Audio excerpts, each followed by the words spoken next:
Jerry Chess mengenang masa lalu. Acara makan malam bersama sahabat-sahabat satu university malam itu terasa sangat spesial. Setelah masing-masing di antara mereka berumah tangga, baru kali ini mereka dapat berkumpul lagi dan bercengkrama. Ada-ada saja bahan yang diceritakan membuat mereka tertawa terpingkal-pingkal. Aku dulu ingat ketika Daniel dan Ryan bergulat di asrama sampai-sampai kaki ranjang mereka patah. Kau ingat Ryan apa hukuman yang diberikan oleh kepala asrama yang gendut itu? Tanya Jerry. Hahaha. Itu kenangan yang tidak bisa aku lupakan. Ketika itu aku diancam jika tidak memperbaiki ranjang itu, maka kami berdua akan tidur di luar. Jawab Ryan yang juga diakui oleh Daniel. Tapi yang paling lucu ketika Daniel berkenalan dengan Helen. Hahaha. Dengkulnya sampai goyang disko. Kata Ryan pula menambahkan. Aku ingat kata-kata yang keluar dari mulut Daniel ketika itu. Apa itu Jerry? Tanya Rico yaitu kakak kandung Helen penasaran. Dia bilang waktu itu, ketika melihat wajah adikmu, seperti melihat masa depan yang cerah. Jawab Jerry membuat semua orang kembali tertawa. Daniel memang seperti itu. Pantas saja sebelum kenal dengan Helen, masa depannya suram. Kata Ryan pula menimpali. Eleh-eleh. Kau juga sama. Ingat tidak ketika ulang tahun Rindy di Lotus Mansion? Jadi tukang ambil air minum untuk Jenny saja banggamu selangit tembus. Cuma jadi kacung. Ya ampun bangga sekali dia. Balas Daniel pula sambil mencibir. Suasana kembali pecah oleh gelak tawa mereka. Berbeda dengan Ivan. Kepalaku yang pecah, dia yang dapat berkah. Kata Jerry pula membuat Ivan tertunduk karena menahan ledakan tawanya. Ada hikmahnya juga Jerry pecah kepala. Jika tidak begitu, aku mana mungkin bisa berdekatan dengan Lorna. Jawab Ivan. Sepertinya hanya masa laluku yang berliku. Diusir dari kampus, berhutang dengan San Diego, lalu menjadi petarung kemudian kalah dan nyaris mati atas kecurangan Hayden. Hahaha. Kata Rico pula. Itulah kau. Terlalu tertutup dengan sahabat. Akhirnya terbaring di rumah sakit. Kata Ryan. Kenangan masa lalu memang sangat sulit untuk dilupakan. Walaupun banyak pahitnya daripada yang manis, tapi jika dikenang kembali, rasanya ingin aku terbang kembali ke masa-masa itu. Kata Jerry. Makanya kita harus menikmati setiap momen. Apapun itu. Karena suatu saat, kita akan merindukannya. Kata Ivan pula. Benar katamu. Oh ya. Ngomong-ngomong, aku ada mendapat berita yang sedang booming di media sosial. Katanya ada seorang tuan muda yang kaya rasa bertingkah aneh dan membuat kegemparan di sebuah mall. Coba kalian lihat rekaman video pendek ini. Kata Kevin sambil menunjukkan ponselnya kepada mereka yang ada di situ. Mereka kemudian memperhatikan video yang diputar di ponsel milik Kevin itu lalu tertawa. Terlihat di dalam video tersebut seorang pemuda belasan tahun memakai masker dan duduk di dalam sebuah troli dengan didorong oleh seorang lelaki yang kelihatan memiliki jabatan penting di mall tersebut.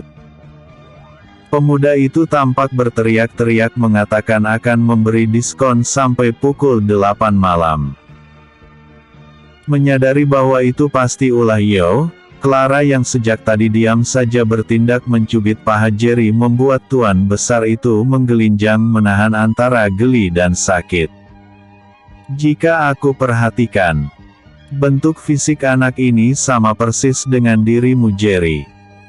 Kata Ivan sambil bergantian melihat ke arah ponsel lalu beralih ke wajah Jerry.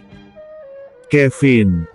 Coba kau baca keterangan dalam video itu. Pinta Ivan.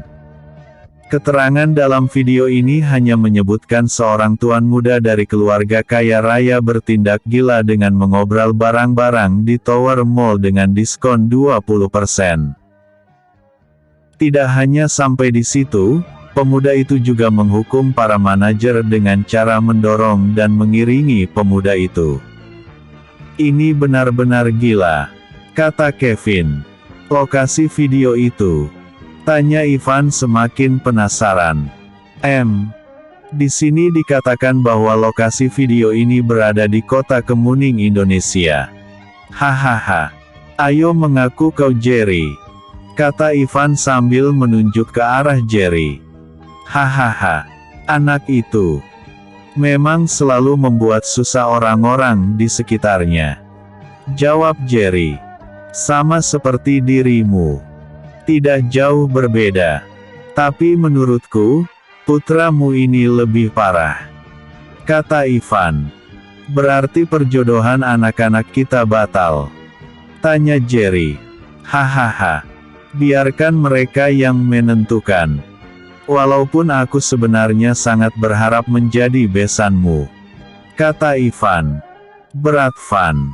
Anak itu mempunyai tugas yang berat. Makanya aku sangat menaruh sepenuhnya harapan terhadap anak itu. Menurutku memang cocok. Iyo ini pantas untuk membungkam mulut besar Honor Miller itu. Jarak usia mereka hanya terpaut beberapa tahun dengan pemikiran yang sangat modern. Kita akan menyaksikan pertempuran dua kekuatan besar tak lama lagi. Itulah sebabnya mengapa aku mengungsikan anak itu jauh-jauh. Anak ini lebih gila dariku. Aku dulu masih memiliki perasaan takut. Tapi anak ini lebih ke psikopat yang tidak pernah takut dengan siapapun. Melihat kegilaan yang dia miliki, jika tidak dididik dengan benar, bisa-bisa dia akan membuat kegaduhan di mana-mana, kata Jerry. Seperti apa wajah anakmu ini Jerry? Sejak umur 1 tahun, aku tidak pernah lagi melihatnya, tanya Ivan Patrick penasaran. Seperti apa ya? Aku juga sulit menggambarkan. Kadang kalau serius, dia seperti aku. Kalau tertawa, seperti Clara. Kalau sedang marah seperti ayah mertuaku. Tapi kalau sedang berpikir, aku sama sekali tidak melihat gambaran kami bertiga dalam sosok anak itu, kata Jerry. Bisa jadi seperti paman tertua, sela Kenny. Maksudmu ayahku? Tanya Jerry. Itu hanya dugaanku saja. Tapi bukan mustahil anak itu mewarisi banyak sifat. Tidak sembarang bagi mendiang kakek Malik untuk langsung turun tangan jika tidak ada sesuatu yang dia prediksi. Inilah mengapa aku berani mengatakan bahwa anakmu itu unik. Harapanku, semoga dia bisa membendung invasi dari perusahaan Arold Holding Company nantinya, kata Kenny lagi. Mata-mataku mengatakan bahwa Paul si pengkhianat bersama dengan paman dan ibu Anda sering mengunjungi Garden Hill. Aku merasa bahwa ada sesuatu yang ingin mereka lakukan di sana, kata Arslan pula yang sejak tadi hanya jadi pendengar saja. Mereka ini memang bermain kasar dan sangat kasar sekali. Kemanapun kita memandang, mereka akan mendahului kita, kata Kenny sambil menghempaskan tinjunya di meja. Aku ada ide, kata Jerry tiba-tiba. Apa itu Jerry? Tanya Ivan. Begini sepupuku, kata Jerry sambil menatap wajah Kenny, lalu melanjutkan. Tebarkan gosip bahwa kita akan melakukan investigasi di perbatasan Hill Street dan Megatown. Kita alihkan perhatian mereka. Ketika mereka terfokus ke arah sana, kita mundur dan langsung menempati Garden Hill. Ketika ini berhasil, Aku akan menempatkan dirimu di sana Rian. Bagaimana? Tanya Jerry. Baiklah. Aku menurut saja. Aku juga akan mengajak keponakanku Charles dan Milner ke sana. Mereka juga antara pemuda-pemuda yang kompeten. Kemungkinan akan bisa meringankan beban kerjaku di sana. Kata Rian. Baiklah. Jika sudah begitu, maka mari kita jalankan rencana ini. Sebagai imbalan kepada Ivan, aku akan memberikanmu satu proyek di New Village. Apa kau setuju? Tanya Jerry. Hahaha. Ternyata kau tidak melupakan sahabat. Baiklah. Aku menerima proyek darimu. Kata Ivan. Mereka lalu berjabat tangan dan kembali menikmati acara makan malam bersama itu dengan bersenda gurau. Episode sebelumnya. Rencana reuni dadakan. Episode berikutnya. Menabrak pohon kelapa. Yo William. Menabrak pohon kelapa. Kita tinggalkan dulu Jerry bersama dengan sahabat-sahabatnya dengan segala rencana yang mereka miliki. Kini mari kita kembali ke Kuala Nipah. Sebuah kampung pinggir laut tempat Yo William menuntut ilmu. Kuala Nipah pukul 4 sore. Ngeeng. Ngeeng. Tampak satu unit mobil Honda warna silver melaju dengan gear 1 sehingga suara mesin mobil itu seperti akan runtuh saja. Tampak kini mobil itu melaju dengan gaya zigzag membuat bekas ban yang dilalui mobil itu seperti ular kena pukul saja. Hati-hati ketua. Jerit salah satu dari keenam bodyguard itu sambil berlari-lari mengejar mobil tadi. Baru saja suara pengawal itu hilang, tiba-tiba. Boom! Tampak mobil itu menabrak pohon kelapa membuat bagian depan dari mobil itu penyok. Keenam lelaki bertubuh tegap itu tampak panik lalu segera berlari ke arah mobil yang menabrak pohon kelapa itu. Bermacam-macam pikiran melintas di benak mereka melihat mobil itu berhenti di sana. Mereka buru-buru membuka pintu mobil tersebut dan kini tampak seorang pemuda keluar dari dalam mobil tersebut dengan bibir pucat. Anda tidak apa-apa ketua? Tanya mereka dengan panik. Nyaris saja aku mati. Aku kira sudah menginjak pedal rem. Ternyata itu adalah pedal gas. Jawab pemuda yang ternyata Yo adanya. Hati-hati Yo. Jangan sampai menabrak. Tegur seorang lelaki tua dari depan rumah panggung berdinding anyaman bambu itu. Sudah terjadi kek. Terlambat memberi peringatan. Kata Yo sambil terduduk lemas. Awalnya tadi Yo dan salah satu dari keenam pengawal yang ditugaskan oleh Tigor untuk mengawal pemuda itu sedang belajar mengendarai mobil. Dan Yo tampak sudah mulai menguasai cara-caranya sehingga pengawal itu berani melepaskan Yo untuk belajar sendirian. Namun entah mengapa, entah lupa atau terlalu bersemangat sehingga dia menabrak pohon kelapa. Untung kecepatan mobil itu tidak terlalu laju karena memang jalannya adalah jalan berpasir. Andai itu di jalan aspal, kemungkinan Yo sudah babak belur. Tidak apa-apa. Mobil rusak. Ini bisa diperbaiki di bengkel. Kalau ketua yang rusak. Kalau aku yang rusak, alamatnya aku tidak laku-laku sama perempuan. Iya kan? Tanya Yo sudah mulai bisa bercanda. Bukan begitu ketua. Jika ketua yang rusak, kami yang mati oleh Bang Tigor. Jawab mereka. Hahaha. Maaf. Maafkan aku. Kapok aku belajar mengemudi. Kata Yo bangkit dari duduknya kemudian berjalan menuju rumah. Belajar jangan kapok. Makanya otakmu itu dibetulkan dulu. Bentak Tengku Mahmud. Ketua. Katanya kalau bisa mengemudi, mau mengajak Tiara jalan-jalan. Baru segitu saja sudah menyerah. Lemah. Kata pengawal itu mengejek Yo membuat pemuda itu mendidih darah mudanya. Kalian menyepelekan aku ya? Baik.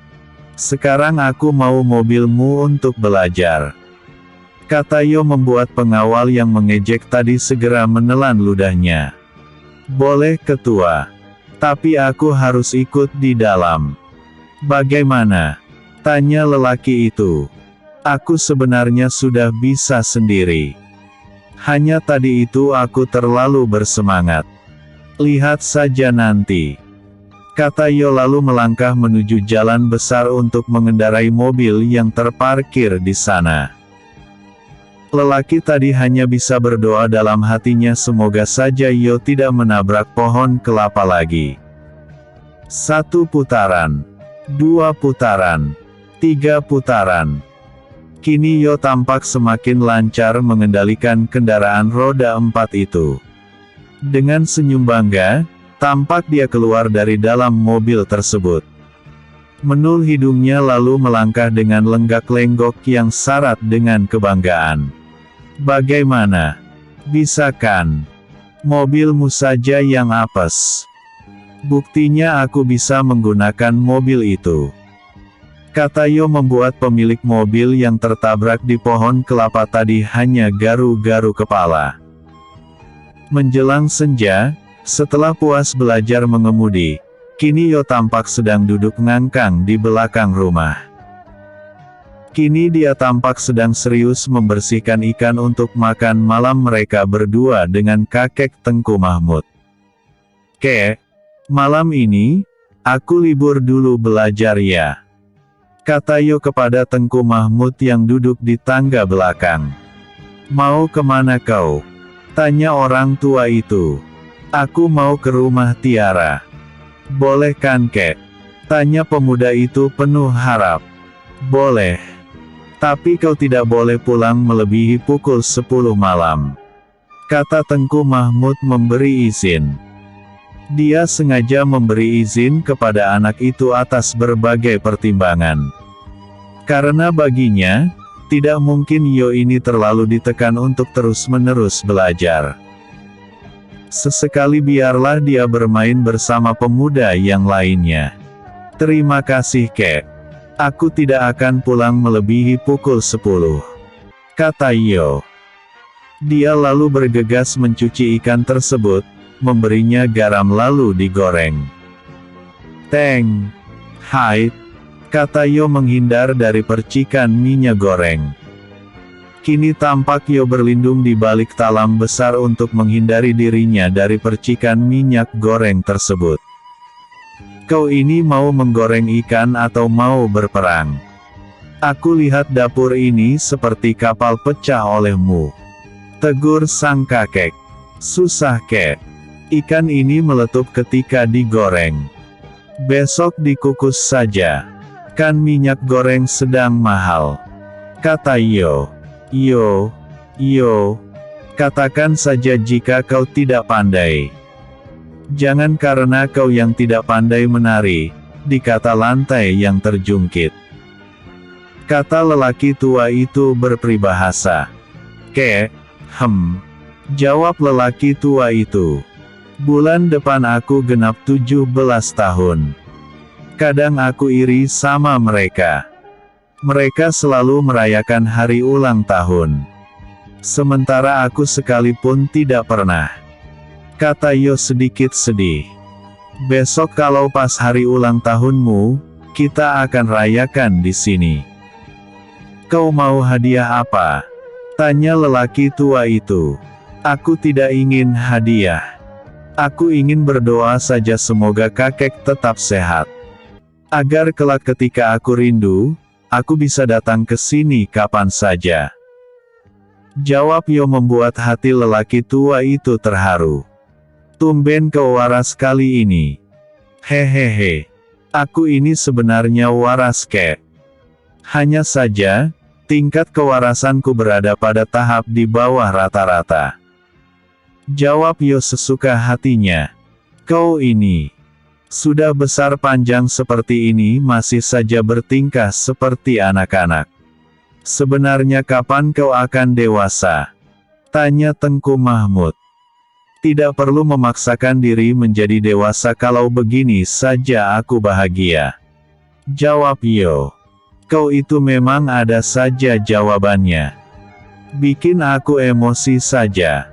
Jangan emosi kek. Kemarin ada yang mati mendadak karena emosi.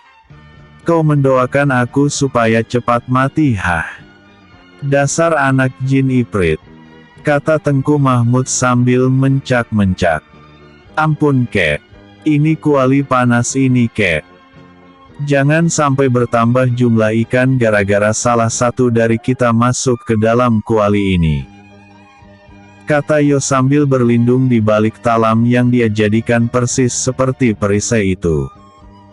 Terserah kaulah. Sebelum semuanya beres, kau tidak boleh pergi ke rumah Tiara. Ingat itu.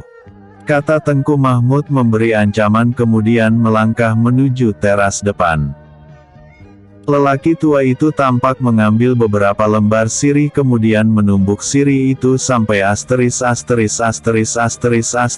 lalu memakannya. Hal ini dia lakukan karena memang dirinya sudah tidak memiliki satu pun gigi yang tersisa. Ketika Yo sudah selesai dengan pekerjaannya, dia lalu melompat dari tangga dan segera berlari menuju rumah Tiara. Anak jin iprit, mengapa kau tidak makan terlebih dahulu? Tanya Tengku Mahmud. Nanti saja kek, aku belum lapar. Jawab Yo lalu menghilang di balik tikungan. Tengku Mahmud hanya menggelengkan kepalanya saja melihat ulah dari Yo William ini. Episode sebelumnya, Jerry Chess mengenang masa lalu. Episode berikutnya, Pesta Rakyat. Yo William, Pesta Rakyat. Begitu menghilang di balik tikungan, kini Yo William tampak sudah berada di depan rumah Tiara. Entah kapan tepatnya, tahu-tahu dia sudah berada di depan pintu dan langsung mengetuk pintu rumah papan tersebut. Tok tok tok. Siapa di luar? Tanya satu suara dari dalam. Bi.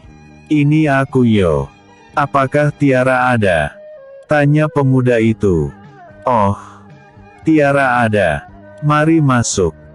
Kata wanita setengah baya itu begitu membuka pintu, langsung mempersilahkan. Terima kasih Bi. Kata Yo sambil sedikit malu-malu dan menggosok telapak tangannya. Duduk dulu Yo. Bibi panggilkan Tiara. Kata wanita itu sambil melangkah ke arah ruang bagian belakang rumah itu. Sekali lagi terima kasih Bi. Kata Yo. Namun wanita itu sudah tidak terlihat lagi.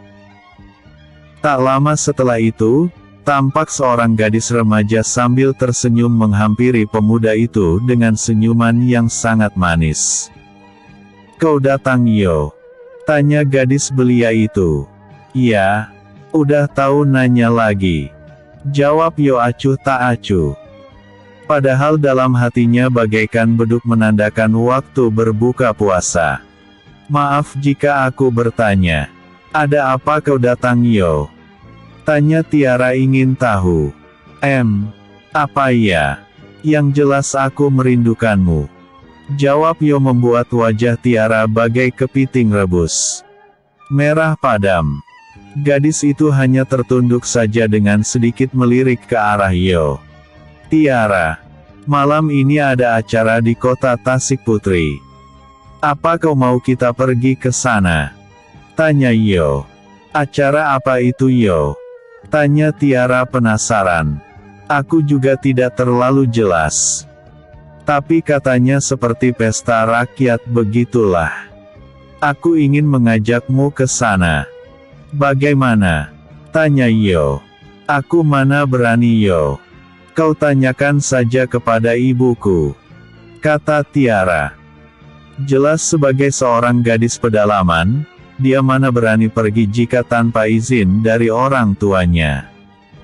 Nanti aku minta kepada bibi dengan cara baik. Andai tidak diizinkan, kita lari. Kata Yo. Kau jangan gila Yo. Lari kemana? Rumahku di sini. Apa iya aku tidak kembali? Giliran kembali, mati aku kena hajar. Kata Tiara yang tahu kalau Yo hanya bercanda. Hahaha. Oke, aku akan meminta izin dulu. Kata Yo lalu terbungkuk-bungkuk berjalan ke arah dapur. Bi. Sapa Yo ketika melihat Ibu Tiara sedang husyuk memilih ikan teri di dalam tampah yang terbuat dari anyaman bambu. Ada apa Yo? Tanya wanita itu. Di Tasik Putri ada pesta rakyat Bi. Apakah aku boleh mengajak Tiara untuk melihat-lihat keramaian di sana? Tanya Yo. Pukul berapa kalian pulang? Lalu siapa saja yang berangkat dari sini? Tanya Ibu Tiara. Nanti kami pulang pukul 10 Bi. Ada ramai yang berangkat. Tapi mereka sudah duluan. Rencananya, aku akan mengajak Lestari juga. Jawab Yo berusaha untuk meyakinkan Ibu Tiara ini. Sama seperti beberapa hati yang lalu. Jangan langgar kepercayaan yang Bibi beri. Kata wanita itu. Baik Bi. Kalau begitu, kami pergi dulu ya Bi. Kata Yo sambil menyalami Ibu Tiara itu. Ayo. Sudah dapat izin. Kata Yo sambil menarik tangan Tiara. Aku belum berganti pakaian. Bagaimana ini? Tanya Tiara. Beli saja nanti di sana. Pasti ada mall. Uangku banyak. Banyak sekali malahan. Ayolah. Kata Yo berlagak sombong sambil terus menarik tangan Tiara. Dengan pakaian biasa dan sendal jepit, Tiara akhirnya pasrah juga ditarik oleh Yo. Ketika mereka tiba di luar, Yo kemudian mengeluarkan ponselnya dan menelepon seseorang. Tak lama kemudian, 6 unit mobil pun tampak berhenti di ujung jalan beraspal tepatnya di samping tambak udang lalu dari dalam tampak 6 orang lelaki berbadan tegap menghampiri mereka. Silahkan ketua. Kata mereka mempersilahkan. Ayo Tiara. Kita tidak boleh lama. Waktu kita tidak banyak. Kata Yo. Pak pengawal. Keluarkan skill mengemudimu yang terbaik. Aku ingin lekas sampai di Tasik Putri. Kata Yo memberi perintah. Hahaha. Tenang saja ketua. 30 menit untuk Tasik Putri. Jawab lelaki itu lalu memain-mainkan gas mobil tersebut menuju ke kampung Indra Sakti untuk menjemput Lestari. Wah. Ramai sekali.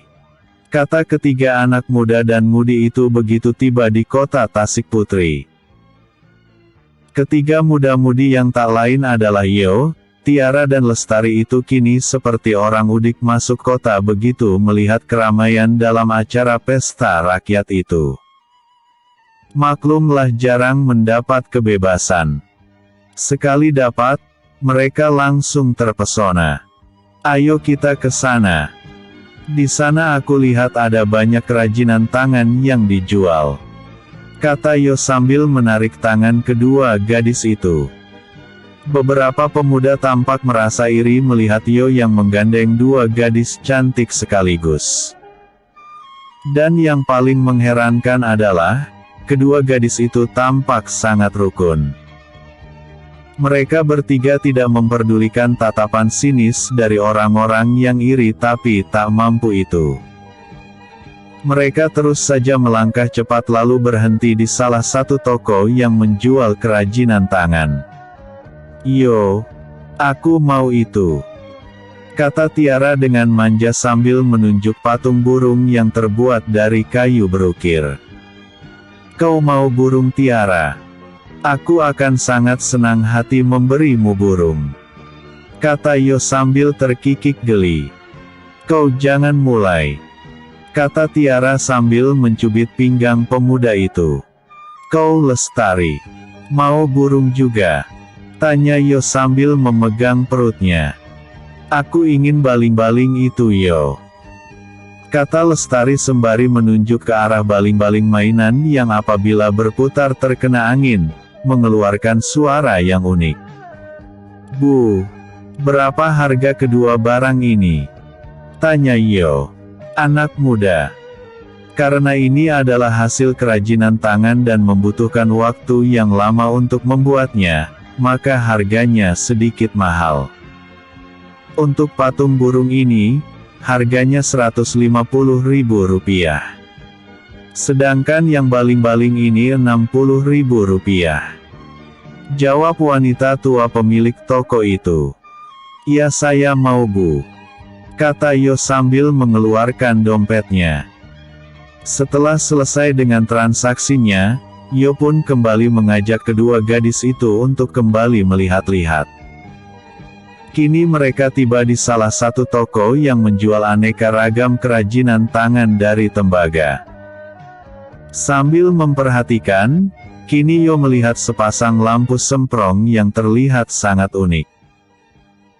Lampu itu sendiri memiliki bingkai yang terbuat dari kuningan serta untuk tabung tempat minyak tanahnya, seperti terbuat dari mineral gelas yang sangat bening. Yo sangat tertarik melihat sepasang lampu itu. Lalu meminta kepada pemilik toko untuk menurunkan lampu tersebut. Lihat Tiara. Apa kau suka dengan lampu ini?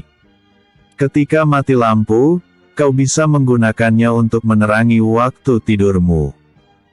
Kau kan takut gelap, kata Yo. Kalau kau mau membelikannya, aku akan dengan senang hati menerima. Jawab Tiara. Kau Lestari. Apa kau suka juga? Tanya Yo. Sebagai jawaban, gadis itu hanya mengangguk lalu dengan malu-malu merangkul pundak Tiara. Pak, berapa harga lampu ini? Tanya Yo kepada lelaki tua yang menjual lampu itu. Mendengar pertanyaan dari Yo ini, lelaki tua itu tidak langsung menjawab. Melainkan memperhatikan anak muda itu dari atas sampai ke bawah. Hehehe, anak muda. Lampu semprong ini hanya ada sepasang ini saja di toko ini. Dan ini sudah dipesan oleh seseorang. Jawab lelaki tua itu. Sebaiknya kalian cari barang yang lain saja. Karena orang yang memesan lampu ini adalah orang terpandang dari Dolok Ginjang. Kata lelaki tua itu lagi.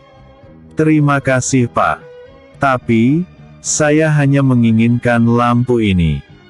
Jika tidak dijual, tidak apa-apa. Kata Yo pula sambil menahan rasa malunya di depan Tiara dan Lestari. Maafkan aku Tiara, Lestari, aku minta maaf. Lampu itu sudah dipesan oleh orang lain. Kata Yo kepada kedua anak gadis itu.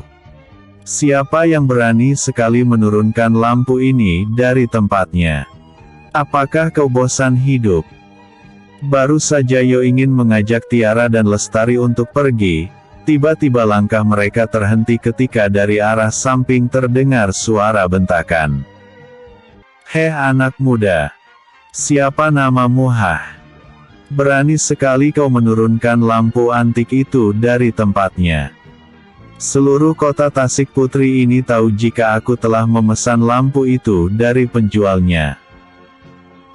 Di depan Yo saat ini tampak seorang lelaki dengan rambut pendek di depan berwarna pirang namun memiliki kuncir panjang dan dikepang seperti ekor kuda di bagian belakangnya. Di belakang lelaki itu tampak beberapa orang lelaki berbadan tegap seperti pengawal juga melangkah mengiringi lelaki itu dengan tatapan tajam ke arah Yo William. Maaf Paman. Aku tidak tahu. Tapi aku akan meletakkan kembali lampu itu di tempatnya semula. Kata Yo meminta maaf lalu berinisiatif untuk mengembalikan sepasang lampu itu di tempatnya. Tidak perlu. Aku hanya ingin tahu, keberanian apa yang kau miliki berani bersaing dengan Roger? Menantu lalah dari Dolok Ginjang. Kata lelaki bernama Roger itu. Aku sudah katakan paman, bahwa aku tidak tahu. Tolong jangan terlalu menekanku paman. Bukankah aku sudah meminta maaf? Tanya Yo sambil memberi isyarat agar Lestari dan Tiara segera menyingkir. Yo, walaupun suka bercanda, tidak pernah serius dan tampak seperti orang tolol, namun jika amarahnya tersulut, anak ini sangat berbahaya dan andai kemarahannya terpancing, bisa hancur toko itu nantinya. Berani sekali kau.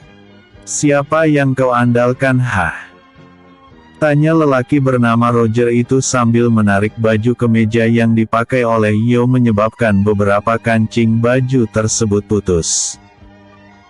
Ketika dia menarik baju Yo, lelaki bernama Roger itu merasakan sesuatu yang terdapat di dada anak itu. Dengan rasa penasaran, dia segera merogoh ke dalam dan kini tampaklah seuntai kalung dengan 2 lencana tergantung di kalung tersebut. Lencana pertama bergambar naga merah yang sedang menyemburkan api. Sedangkan lencana kedua bergambar kepala harimau yang sedang mengaum. Ini. Apakah aku sedang bermimpi? Kata lelaki bernama Roger itu. Kini jika diperhatikan, raut wajahnya tampak memucat serta lututnya tidak berhenti bergoyang. Jika kau merusak kalungku paman, aku akan pastikan bahwa kau tidak akan melihat matahari lagi esok pagi. Jangan membuat aku marah. Kata Yo yang mulai dingin nada suaranya. Bersambung. Episode sebelumnya. Menabrak pohon kelapa. Episode berikutnya. Roger ketakutan. Yo, yang kini sudah tersulut emosinya kini mengepalkan tinju. Ketiga tinjunya terkepal, bersembulan urat-urat pada tangan yang sudah biasa terlatih itu. Tiara, gadis yang tahu betul kepada siapa Yo ini berguru segera menggenggam tangan pemuda itu dengan harapan agar dia tidak terbawa emosi. Perlahan namun pasti, ketegangan di dalam diri Yo mengendur juga. Sementara itu, dari arah depan tampak 6 orang lelaki yang juga berbadan tegap kelihatan seperti tergopoh-gopoh menghampiri toko di mana Yo saat ini terlibat masalah dengan Roger. Plak! Bangsat kau Roger! Berlutut kataku. Kini, salah seorang dari ke-6 lelaki itu menendang betis Roger membuat dia jatuh dengan lutut mencium lantai. Maaf jika kami terlambat ketua. Kata mereka. Jika kau tidak cepat datang, aku pastikan orang sombong ini mati. Kata Yo dengan geram lalu menarik tangan Tiara dan Lestari untuk berlalu meninggalkan tempat itu. Kini tinggallah Roger bersama beberapa orang anak buahnya saling pandang dengan 6 orang lelaki yang bertugas sebagai pengawal Yo yang baru tiba tadi. Celaka kau Roger. Jika dia mengadukan semua ini kepada Bang Tigor, kau bisa mati. Wajah Roger saat ini benar-benar pucat seperti mayat. Kini benarlah dugaannya bahwa lencana yang tergantung di leher pemuda itu adalah lambang ketua organisasi terbesar yang sejak 17 tahun yang lalu berhasil menghancurkan kota Batu dan kota Tasik Putri ini. Ameng. Bagaimana ini? Kata Roger dengan wajah seperti kebelet buang air besar dan kecil secara bersamaan. Bagaimana apanya? Aku tidak tahu jika Bang Tigor mengetahui ini, dia pasti akan membuatmu menderita. Kata lelaki bernama Ameng itu lalu menambahkan. Kau tahu siapa anak itu, dari mana asalnya, dan siapa gurunya? Anak itu bernama Yo William, anak dari Jerry William penguasa Metro City, Star Hill dan kota-kota lainnya. Dia juga berguru dengan Mahaguru Tengku Mahmud. Kau tahu andai orang tua angin-anginan itu tahu jangankan kita. Bang Tigor pun kencing di celana jika orang tua itu sudah marah. Apalagi kau ini. Bentak Ameng. Apa yang harus aku lakukan Meng? Mati aku jika begini. Kalau sampai Lalah tahu, lebih mati lagi. Kata Roger mulai memikirkan hal yang tidak-tidak. Masalahmu harus kau selesaikan sendiri. Jika ketua kita itu senang, maka aku rasa masalah ini akan beres sampai di sini. Tapi andai dia tidak menerima kata maaf darimu, maka persiapkanlah dirimu menerima hukuman sesuai ketentuan dalam organisasi. Kata Ameng lalu mengajak kelima orang lainnya untuk segera mengikuti Yo William. Pak, tolong lampu itu dikemas. Aku menginginkan lampu itu sekarang. Kata Roger. Dia kini berharap bahwa andai dia memberikan lampu itu kepada Yo, dan bisa meminta maaf, maka masalahnya akan selesai sampai di sini. Tapi andai tidak, maka dia hanya bisa pasrah saja. Ketika ini, Ameng dan kelima anak buahnya sudah berhasil menyusul Yo yang tampak berdiri di samping mobil yang terparkir. Tampak raut wajahnya sudah sangat jelek karena moodnya sudah rusak akibat kejadian tadi. Ketua, apakah Anda masih mau melihat-lihat lagi? Tanya Ameng begitu dia tiba di samping pemuda itu. Pulang sekarang. Moodku sudah rusak. Kata Yo. Baik ketua. Kata Ameng lalu membukanya pintu untuk ketiga muda-mudi itu. Tak lama setelah itu, iringan 6 mobil pun meninggalkan kota Tasik Putri untuk kembali ke kampung Kuala Nipah. 10 menit berselang sejak mereka meninggalkan kota Tasik Putri, tampak Roger seperti orang linglung mencari ke sana kemari namun tidak menemukan keberadaan Yo William yang dibuatnya kesal tadi. Celaka sekali aku. Kata Roger sambil mengeluarkan ponselnya untuk menelepon Ameng. Namun sampai puluhan kali dia membuat panggilan, Ameng tetap tidak menjawab panggilan itu. Sementara itu, Ameng yang mengemudikan kendaraannya dengan kecepatan tinggi mana sempat untuk menjawab panggilan itu. Mobil yang membawa Yo dan Tiara akhirnya sampai juga di Kuala Nipah setelah terlebih dahulu mengantarkan Lestari di kampung Indra Sakti. Kini, tampak Yo keluar dari mobil dengan Ameng membukakan pintu langsung untuk pemuda itu. Tampak riak malas terlihat jelas di raut wajah Yo. Terima kasih, Paman. Kata Yo yang langsung berjalan diikuti oleh Tiara. Yo. Ada apa denganmu? Kau masih jengkel ya dengan kejadian tadi? Tanya Tiara sambil mensejajarkan langkah dengan pemuda itu. Tidak. Aku hanya kesal tidak bisa memberikan lampu itu kepadamu.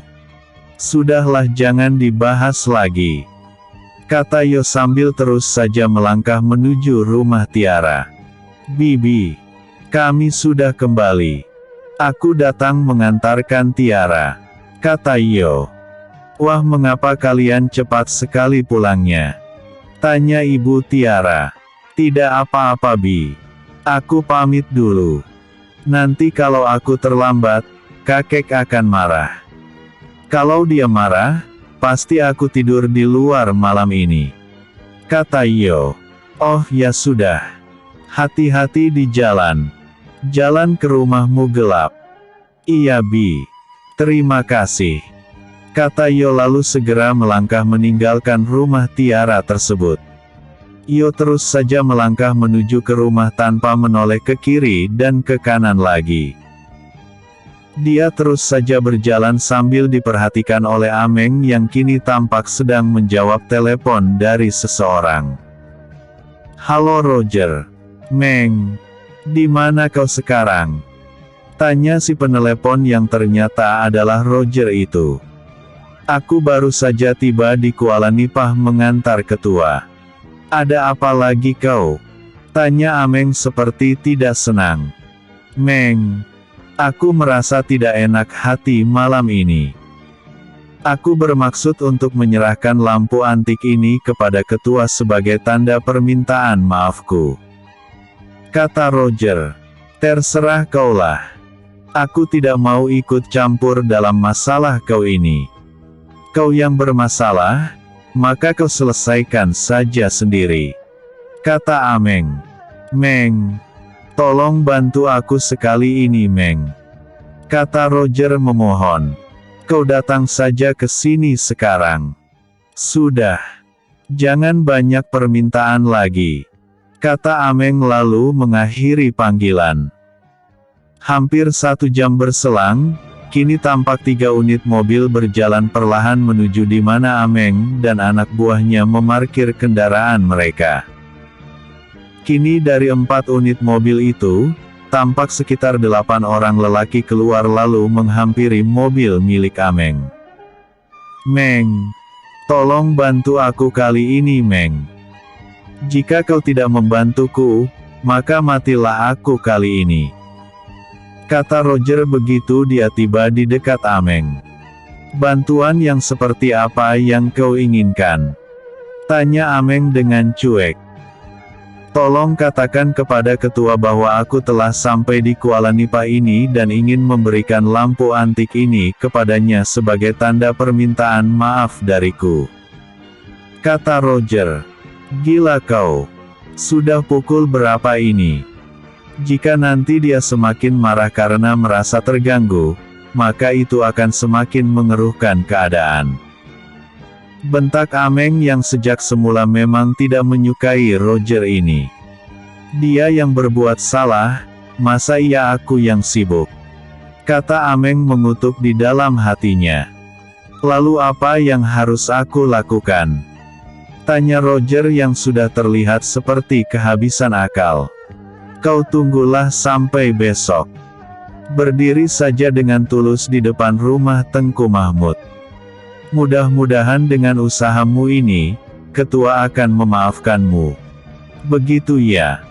Ayo tunggu apa lagi? Pergi berdiri di halaman rumah Tengku Mahmud. Kemudian esok pagi, ketika ketua sudah bangun, kau langsung meminta maaf. Mudah-mudahan dia mau memaafkan. Kata Ameng pula. Baiklah. Aku akan melakukan seperti yang kau katakan. Kata Roger lalu bersama dengan anak buahnya, dia pun berdiri di depan rumah Tengku Mahmud sampai pagi dengan harapan, agar Yo mau memaafkan dirinya. Episode sebelumnya. Pesta Rakyat. Episode berikutnya. Roger babak belur. Yo, William. Roger babak belur. Saat ini, Tengku Mahmud tampak sedang menimang-nimang beberapa butir kulit kerang di telapak tangannya. Sejak tadi, telinganya yang tajam mendengar beberapa hembusan nafas dari arah depan rumahnya itu membuat sifat jahilnya seketika memberontak di rongga dadanya. Untuk apa kakek kulit kerang itu? Besok saja latihannya kek. Aku capek. Kata Yo yang salah dalam mengartikan kulit kerang yang berada pada telapak tangan Tengku Mahmud itu. Diam kau setan. Apa kau tidak tahu di luar rumah ini ada orang yang datang? Kata Tengku Mahmud sambil menekan nada suaranya. Hah? Apa iya? Kata Yo sambil berjalan pelan menuju dinding bambu rumah itu lalu mengintip di balik celahnya. Kini Yo dapat melihat bahwa di luar memang ada beberapa orang lelaki berbadan tegap yang salah satunya dia kenal sebagai orang yang tadi di pesta rakyat mencari gara-gara dengannya. Mau apa lagi orang ini kemari? Kata Yo dalam hati. Kau kenal mereka itu Yo? Tanya Tengku Mahmud. Aku tadi sempat bertengkar dengan salah satu dari mereka, Kek. Mereka terlalu mengintimidasi. Andai tadi pengawalku tidak lekas datang, kemungkinan aku tidak bisa mengendalikan emosiku. Kata Yo menjawab pertanyaan dari gurunya itu. Apa kau ingin memperpanjang permasalahan dengan mereka? Tanya Tengku Mahmud. Maksud kakek, kau akan tahu. Kata Tengku Mahmud lalu membuka sedikit saja pintu rumah itu. Di bawah sinar bulan, kini Tengku Mahmud tampak dengan jelas melihat beberapa orang lelaki itu. Tidak hanya itu saja. Dia juga dapat melihat agak jauh dari depan rumahnya, tepatnya di sekitar pohon kelapa yang ditabrak oleh Yo kemarin, ada juga 6 orang lelaki yang sedang memperhatikan. Kali ini Tengku Mahmud mengenal ke-6 lelaki yang berdiri di sekitar pohon kelapa itu. Kau mau ikutan? Tanya Tengku Mahmud sambil memberikan beberapa butir kulit kerang kepada Yo. Mau. Jawab Yo lalu menerima kulit kerang itu. Anggap saja ini latihan. Ayo. 1, 2, 3. Us. Wer. Plak. Ah. Heh. Apa ini? Ada apa? Tanya Roger kepada 2 orang yang mendadak tumbang di belakangnya. Us.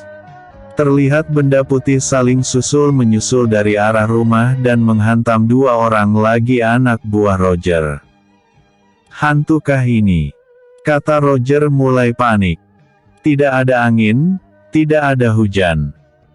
Tapi anak buahnya sudah 4 orang yang terjengkang sambil mengusap jidat masing-masing. Kulit kerang ini, Bang.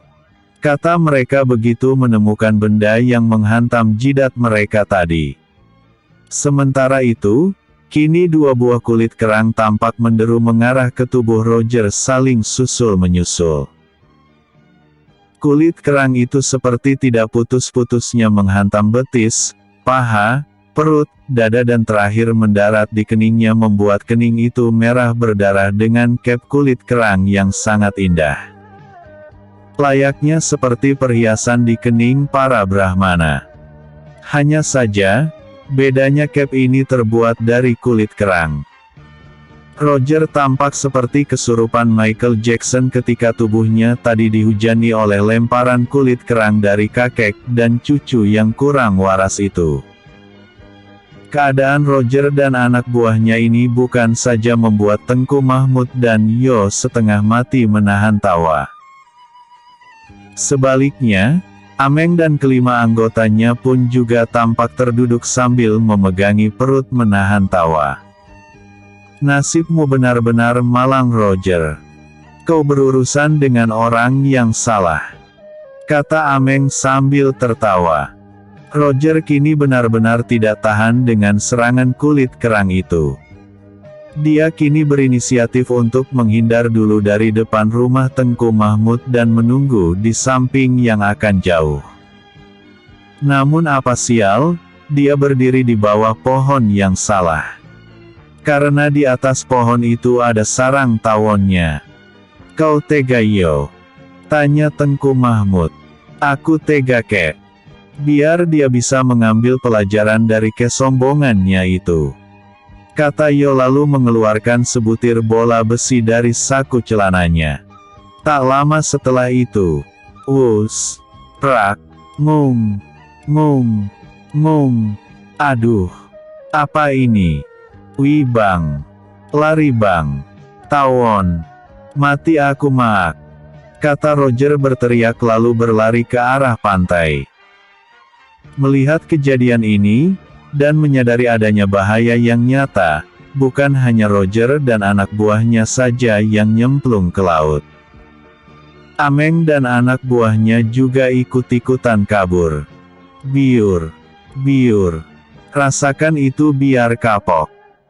Kata Yo sambil merapatkan dinding anyaman bambu yang tadi dia renggangkan untuk menembak sarang tawon itu dengan bola besi kecil senjata andalannya.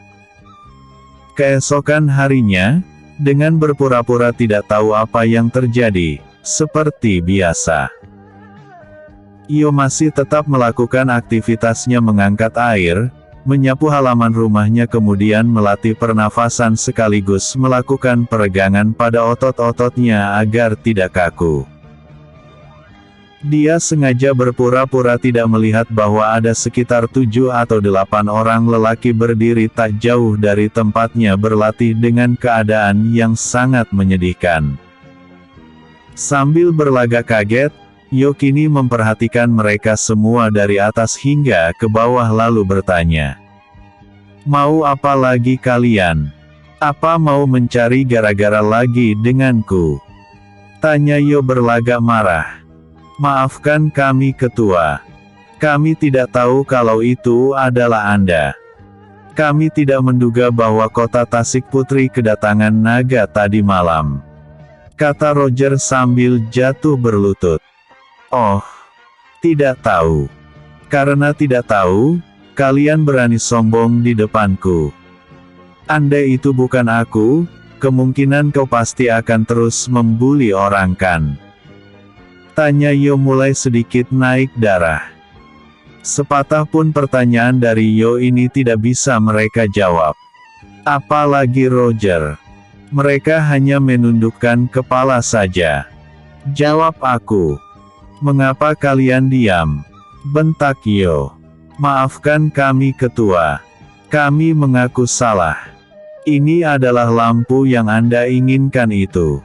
Tolong diterima," kata Roger sambil menyerahkan kotak yang terbungkus dengan rapi kepada Io William.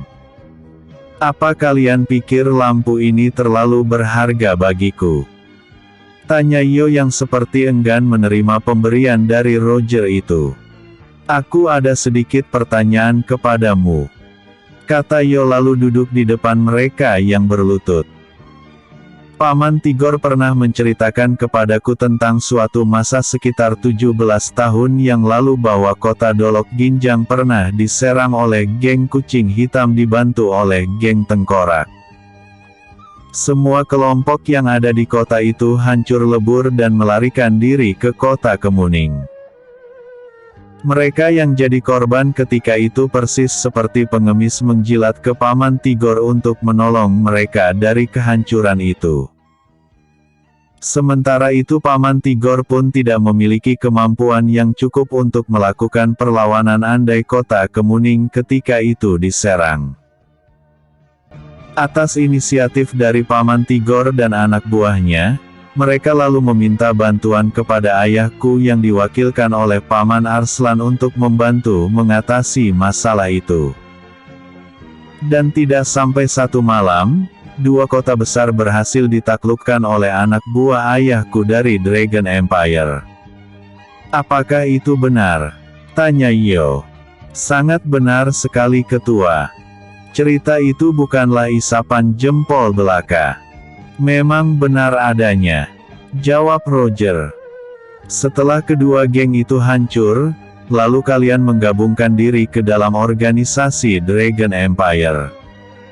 Apakah itu juga benar?" "Benar Ketua. Kami adalah orang-orang Dragon Empire," jawab Roger lagi.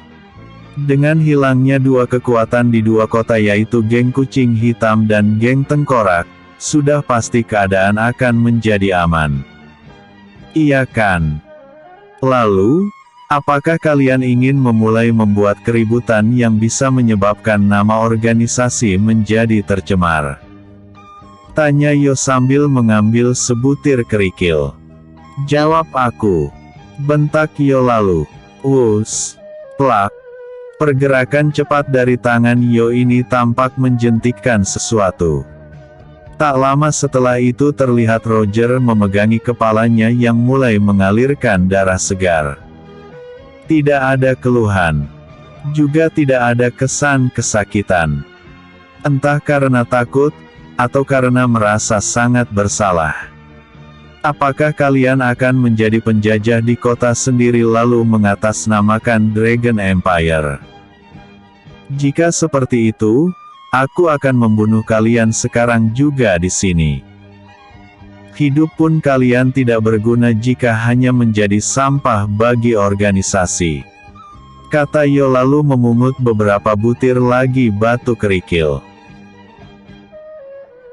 Semenjak bertemu dengan Tigor dan mendapat pencerahan tentang betapa pentingnya organisasi Dragon Empire bagi mereka semua, sebagai ketua, yang sebenarnya Yo sendiri pun tidak terlalu mengerti itu, Yo merasa memiliki kewajiban untuk memelihara serta melakukan beberapa pencegahan agar organisasi Dragon Empire ini tidak terlalu memiliki banyak masalah walaupun organisasi ini sebenarnya bergerak melalui lorong hitam. Ampuni kami ketua. Tolong beri kami satu kesempatan lagi. Kami akan memperbaiki diri. Saya bersumpah tidak akan melakukan intimidasi lagi terhadap siapapun itu. Mohon ketua sudi memaafkan dan mengampuni kami. Kata Roger sambil merangkak mendekati Yo. Begitukah? Benar ketua. Saya bersumpah demi anak dan istri bahwa saya tidak akan melakukan kesalahan yang bisa berdampak terhadap nama besar organisasi. Jawab Roger. Paman Ameng. Bawa orang ini pergi. Aku tidak mau melihat wajah mereka di sini. Aku maafkan.